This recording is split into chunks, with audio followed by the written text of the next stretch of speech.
மூத்த முதுநிலை வழக்கறிஞர் திரு தமிழ்மணியும் இணைந்திருக்கார். திரு கோட்டீஸ்வரன், அது திரு தமிழ்மணி வணக்கம். இந்த தீர்ப்பை எப்படி பாக்குறீங்க? இதோடைய கீ டேக்அவேஸா நீங்க புரிந்துக்கிறது என்ன? சார், ஒண்ணு சொன்னா நீங்க தப்பா எடுத்துக்கூடாது. உச்ச நீதிமன்றம் கவர்னரை பொறுத்த வரைக்கும் சுருக்கெழுத்து இதை சொல்லி ஒரு 1.5 வருஷம் 2 வருஷம் ஆயிடுச்சு. Sir repeat your self sir, எனக்கு சரியா கேட்கல சார். உச்ச நீதிமன்றம் 2 ஆண்டுகளுக்கு முன்னால ராஜீவ் காந்தி இந்த கொலை வழக்கு அக்யூஸ்ட் விடுதலை பண்ணப்ப கவர்னர் என்பவர் சுருக்கெழுத்து தான். அவருக்கு இந்த வார்த்தை நான் என்னுடைய வார்த்தை இல்ல, அவங்க பயன்படுத்தியது. அவங்க உண்மையான கையெழுத்துங்கிறது ஒரு அரசாங்கம் தேர்ந்தெடுக்கப்பட்ட அரசாங்கம் போடுறதுங்கிறது தான். ஆர்டிகல் 200யோ 199யோ 100 தடவை படிச்சாலும் அதனுடைய அர்த்தம் எனக்கு 2வது 3வது 4வது அர்த்தம் வரல. ஒரே பொருள் தான் அதுல வருது. சுப்ரீம் கோர்ட் இந்த தீர்ப்பை சொல்றதுக்கு இவ்வளவு நாள் ஆயிருக்கணுமா? ஒரு சாதாரண மனுஷன் கேட்பான்ல சார், கவர்னர்கிட்ட டிலேன்னு ஓட்டு வந்தா இந்த தீர்ப்பை சுருக்கெழுத்து நீங்க சொல்லி 2 வருஷம் கழிச்சு அவருக்கு தனிப்பட்ட அதிகாரம் வச்சுக்க கூடாது, 200 படிதான் நடக்கணும் அப்படின்னு அவர்கள் திருவாயம் மலர்ந்தருள்வதற்கு இவ்வளவு நாட்களா? இதுதான் சார் பிரச்சனை. நீதித்துறையும் கொஞ்சம் கொஞ்சமா தனக்குள்ள கிரிப்பை இழந்துகிட்டு இருக்குன்னு கருத ஒரு வழக்கறிஞர் தீர்ப்பு தப்புன்னு நான் சொல்லல சார். என்ன சொல்றது, தீர்ப்பே அவங்க சொல்லல. அதிகாரம் குறுக்கிடுக்கு மன்னிக்கணும் தமிழ்மணி சார். இப்போ நம்ம ராஜீவ் காந்தி வழக்கில் கூட முன்பு வந்த வழக்கில் கூட இன்னார்டினேட் டிலே இருக்கக்கூடாது, வேற தூக்கு தண்டனை சம்பந்தமான வழக்குகள்னு புரிஞ்சுக்கிறேன். பிரசிடென்ட் அசென்ட் கொடுக்கறதுக்கும் முடிவெடுக்கிறதுக்கும் இன்னார்டினேட் டிலே இருக்கக்கூடாதுன்னு நீதிமன்றங்கள் தீர்ப்பளித்திருக்கு. ஆனா அந்த இன்னார்டினேட் அப்படிங்கிறது என்னங்கிறது டிஃபைன் பண்ணப்படாம இருந்திருக்கு. ஆனா இன்னைக்கு ஒரு முக்கியத்துவம் வாய்ந்த அப்சர்வேஷன் பாக்குறோம். மசோதாக்களை 1 மாதத்துக்குள்ள முடிவெடுக்கணும் அப்படிங்கிறாங்க. அந்த கால வரையறை இந்த 1 மாதம் அப்படிங்கிறது வந்து ஒரு டிஃபைன் பண்ணப்பட்டிருக்குன்னு பார்க்கறதா சார்? இன்னார்டினேட் டிலேங்கிறது அந்த சிச்சுவேஷனை பொறுத்தது. பட் நான் ஒருத்தர் உயிரை காப்பாற்றணும்னா ஒன்வேல காலை இழுத்து போவோம் sir. Sir I am with you sir. என்னுடைய கேள்வி வேற. I am with you. மசோதாக்களை 1 மாதத்துக்குள்ள முடிவெடுக்கணும் அப்படிங்கிற ஒரு அப்சர்வேஷன், ஒரு முடிவு வந்திருக்கு. அது ஒரு டிஃபைன் பண்ணப்பட்டிருக்கு. இது ஒரு லேண்ட்மார்க்னு பார்க்கறதா? இது எப்படி புரிந்துக்க?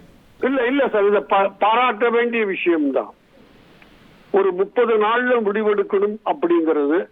ஆனா அதுல இன்னும் கூட தெளிவு இல்லை. ஏன்னு கேட்டீங்கன்னா, இவங்க எதெல்லாம் தேவையில்லையோ அதை திருப்பி அனுப்பித்தாலே முடிவெடுத்து விட்டேன். 200ல இருக்குது, ஒண்ணும் இல்ல. ஒரு ஏ விட்டு போச்சு, பி விட்டு போச்சு, ஒரு வார்த்தை ஸ்பெல்லிங் தப்பா இருக்குன்னு திருப்பி அனுப்பிச்சிடலாம். அது முடிவெடுத்தாச்சு. அதனால ஒரு முடிவுக்கு வந்துட்டதாக நீங்க ஒரு 30 நாள்ங்கிறது முதல் ஸ்டெப்புன்னு நான் எடுத்துக்கிறேன். மகிழ்ச்சி, ஒரு டுவர்ட்ஸ் ப்ராக்ரசிவ் ஸ்டெப். ஆனால் நீங்க சொல்ற மாதிரி இன்னார்டினேட் டிலேங்கிறதோ குயிக்குங்கிறதோ அர்ஜென்ட்ங்கிறதோ எங்கேயும் எந்த கான்டெக்ட்லயும் வச்சு சொல்லணுமே தவிர ஒரு டிஸ்கிரிப்ஷன் அதுக்கு கொடுக்க முடியாது. இதுவும் ஒண்ணுமே இல்லாததுக்கு இந்த தீர்ப்பை பாராட்டலாம். பட் இது எத்தனை மாசம் கழிச்சு வந்திருக்குது, அதுதான் நான் புரிஞ்சுக்க முயற்சி பண்றேன். உச்ச நீதிமன்றம் இத்தனை மாதம் கழிச்சு இந்த தீர்ப்பு கொடுக்கலாம்னு சொன்னா அது கவர்னரை நீங்க உற்சாகப்படுத்துறீங்க. மறுநாள் சொல்லிருக்கணும். எனவே இந்த தீர்ப்பை வரவேற்கிறேன். ஆனால் பாராட்டப்படக்கூடியதானா இல்ல சார். இதோட இம்ப்ளிகேஷன் என்ன? இப்போ இந்த ஒரு இம்பாஸ் பார்த்துட்டு இருக்கோம். ஆளுநருக்கும் அரசுகளுக்குமான மோதல் தமிழ்நாடு மட்டுமல்ல, பல பகுதிகளில் பார்த்துட்டு இருக்கோம். அது ஒரு முடிவுக்கு கொண்டு வரப்பட்டிருக்குன்னு புரிஞ்சுக்கலாமா சார்? அதனால சொல்ல முடியல சார். முடிவுக்கு கொண்டு வரப்பட்டிருக்குன்னு என்னால சொல்ல முடியல. இவங்க நாளைக்கு சார் எல்லாத்துக்குமே ஒரு out of the box thinking வேணும் சார். 30 நாள்ல நீ முடிவெடுக்கலன்னா அது ஆட்டோமேட்டிக் கன்சென்ட்னு சொல்லக்கூடிய தைரியம் என்னைக்கு ஒருத்தருக்கு வருதோ இந்தியாவில், அன்னைக்கு தான் அந்த பிரச்சனை தீரும்.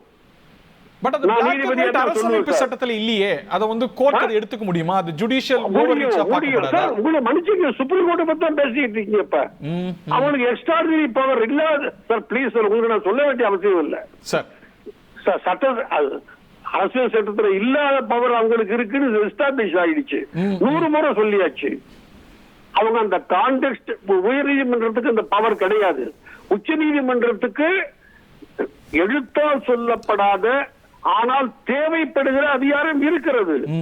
இந்த 30 நாள் வச்சுக்கிட்டே அது பாஸ் ஆயிடுச்சு அப்படின்னு எடுத்துக்கணும்னு சொல்லி இருந்தாங்கன்னால் இது பிரச்சனை. எனக்கு யாருமே விரோதம்லாம் கிடையாது, தப்பா எடுத்துக்காதீங்க தயவு செய்து, அதெல்லாம் அல்ல. ஆனால் இந்தியா அதை சால்வ் பண்ணணும்னா இப்படி ஒரு தீர்மானத்தை கொண்டு வாங்க, ஒரு உத்தரவை போடுங்க. 30 நாள் உனக்கு டைம், 31வது நாள் அரசாங்கம் திரும்பியே பார்க்க வேண்டியது இல்ல, அதுதான் சட்டம் பாஸ் ஆயிடுச்சு. நம்ம இன்னும் ஃபைன் டீடைல்ஸ் பார்க்கணும். இப்ப இந்த தீர்ப்பை எடுத்துக்கிட்டா ஒரு மாசத்துல ஒப்புதல் கொடுங்கங்கறாங்க. ஒருவேளை ஆளுநர் கொடுக்கவில்லை என்றால் அது என்ன, அதோட பொருள் என்ன, அதோட விளைவு என்ன? அங்கதான் சார் இல்ல, கொடுன்னு சொன்னா அவங்க திருப்பி அனுப்பிச்சிட்டாலே 29வது நாள் இதுல ஒரு புல் ஸ்டாப் விட்டு போச்சு, கமா இல்ல, கோலண்டேஷ் இல்ல, திருப்பி அனுப்பிச்சிட்டாங்கன்னால அவங்க நடவடிக்கை எடுத்தது ஆயிடும் இல்லையா? அதை ஒண்ணுமே பண்ண முடியாது யாருமே. நான் சொல்றேன், உங்களால புரிஞ்சுக்க முடியும்னு நினைக்கிறேன். they have taken steps வந்துரும். அதனால பெஸ்ட் வேற வழி இல்ல சார். நான் சொல்றது எந்த அளவுக்கு நியாயம்னு எனக்கும் சந்தேகம் இருக்கு. ஆனால் இன்னைக்கு இருக்கிற பொலிட்டிக்கல் கான்டெக்ட்ல 30 நாள் வச்சுக்கோ, 31வது நாள் நீ ஒன்னும் நடவடிக்கை எடுக்கலையா, ரைட், அதான் சட்டம். அதுக்கு பிறகு அதை கோர்ட்ல போய் கொஸ்டின் பண்ணிக்கோ. அத மாதிரி சொல்லி இருந்தா மட்டும்தான் சார் ஒரு இறுதி முடிவுக்கு வரும்னு மிக தாழ்மையாக நான் கருதுகிறேன். தந்தி டிவியை உங்கள் கேபிள் டிவி ஆபரேட்டரிடம் இலவசமாக கேட்டு பெறுங்கள்.